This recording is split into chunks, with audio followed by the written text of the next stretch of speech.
Bismillahirrahmanirrahim.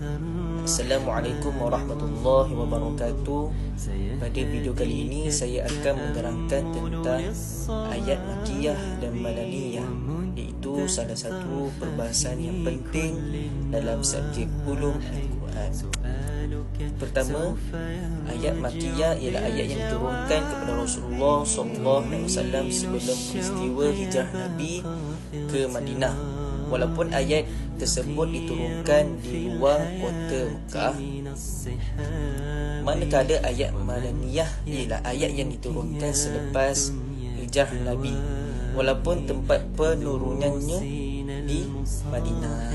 Jadi penentuan Makkiyah dan Madaniyah bukan berdasarkan tempat, tetapi berdasarkan masa penurunan ayat, sama ada sebelum atau selepas hijrah.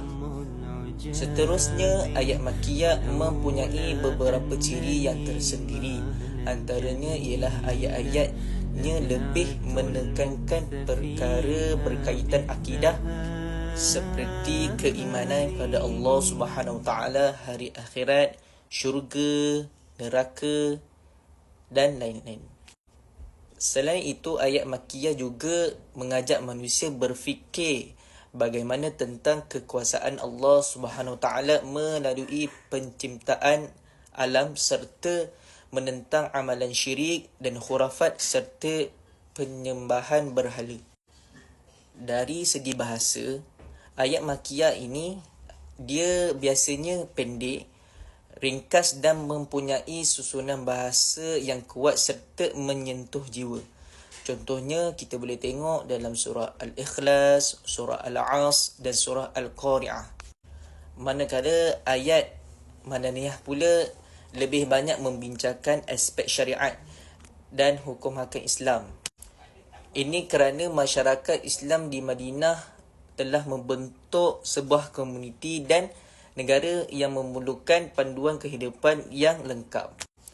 Kalau kita boleh tengok, antara kandungan utama ayat Madaniyah ialah soal hukum ibadah, muamalat, perkahwinan, pewarisan, jihad, hubungan sosial dan pentadbiran masyarakat.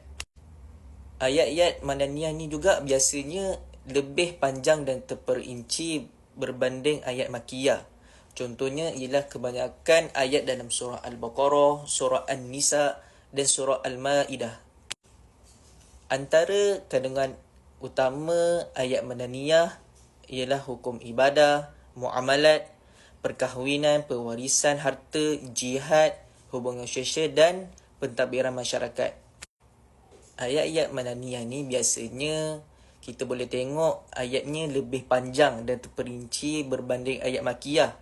Contohnya, kita boleh tengok kebanyakannya ayat dalam surah Al-Baqarah, surah An-Nisa, surah Al-Ma'idah dan lain-lain. Selain itu, kepentingan mengetahui ayat Makkiyah dan Madaniyah sangat besar. Antaranya, yang pertama, ia dapat membantu kita memahami latar belakang penurunan ayat. Yang kedua, kita dapat mengetahui perkembangan dakwah Rasulullah SAW. Yang ketiga, memahami tujuan sesuatu hukum diturunkan serta memudahkan pentafsiran Al-Quran dengan lebih tepat. Kesimpulannya, ayat Makkiyah dan Madaniyah ni merupakan pembahagian penting dalam ulum Al-Quran. Ayat Makkiyah lebih menumpukan kepada pembinaan akidah dan keimanan, manakala ayat Madaniyah ni dia memberi penekanan kepada pembentukan syariat serta kehidupan bermasyarakat. Oleh itu, memahami kedua-duanya dapat membantu kita menghayati Al-Quran dengan lebih mendalam dan menyeluruh. Sekian setakat itu daripada saya. Wabillahi taufiq wal hidayah. Wassalamualaikum warahmatullahi wabarakatuh.